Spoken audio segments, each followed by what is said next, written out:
Hello,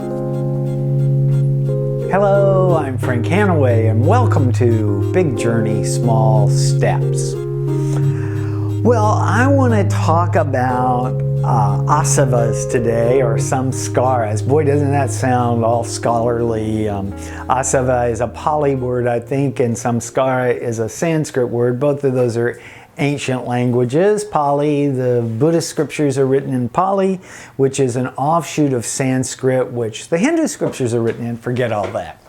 So, asavas and samskaras, what are they? They're both the same thing. A samskara, or asava, is a pattern of behavior that you have that, according to Hinduism and Buddhism, you carry from life to life. So if you tend to be greedy as you go through, your lessons in life are going to be about letting go of greed, and it's going to come to you from, depending on how deeply involved it is. That's just one, and it may take many, many lifetimes for you to work through this and overcome greed.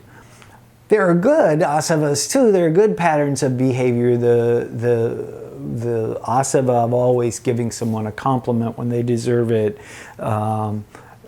showing caring, showing love, putting other people first, all those things. Those would be things that, if they're a pattern of behavior in your life, it's an asava or a samskara, which is a good thing. But these samskaras that are negative, we work on them gradually, and they really knock you in meditation. So you, and Ishwaran says, as time goes on in your life as a meditator, as time goes on, more and more, instead of battling a million little things in meditation, the things that are going to come up are these big issues. It might be lust, or it might be, I don't know, it could be addictions to things. It could be material. It's any number of things. It could be selfishness. But these things are going to come to you in some way in meditation, and he talks about how you're going to eventually go to battle with those things. And that the whole purpose of meditation is to work through these, one of the purposes of meditation is to work through these asavas and samskaras. So it's really interesting to look at your life through this. You know how people will say, well, you know me, I always, samskara is located at the end of that sentence. So it's an interesting way to look back on your life and sort of think, what have the issues been? Since I give myself away all the time, I'll tell you, in relationships, one of the things that's always been a big issue for me is I have tended to be attracted to people who were unavailable.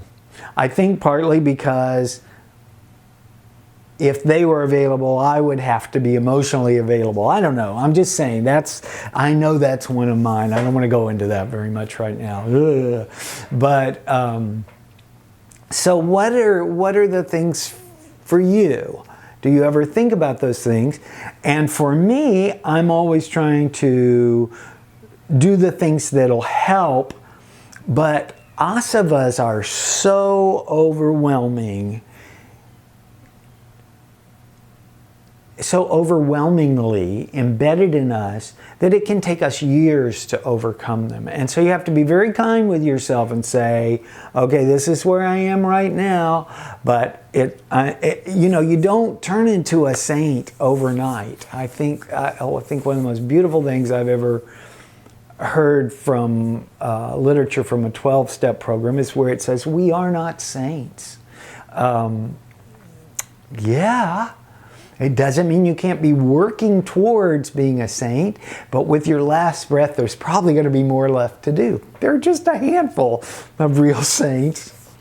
Anyway, I just thought I'd bring that concept up with you, that because it was new to me when I came to passage meditation. It turns out it's all through Hinduism and Buddhism, but I had never thought of my spiritual quest as a series of learning experiences that help me overcome these tendencies and latencies that I have buried in my personal unconscious.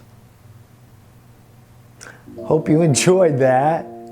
Thanks for spending time with me today. From the bottom of my heart, I'd like to wish you peace and joy.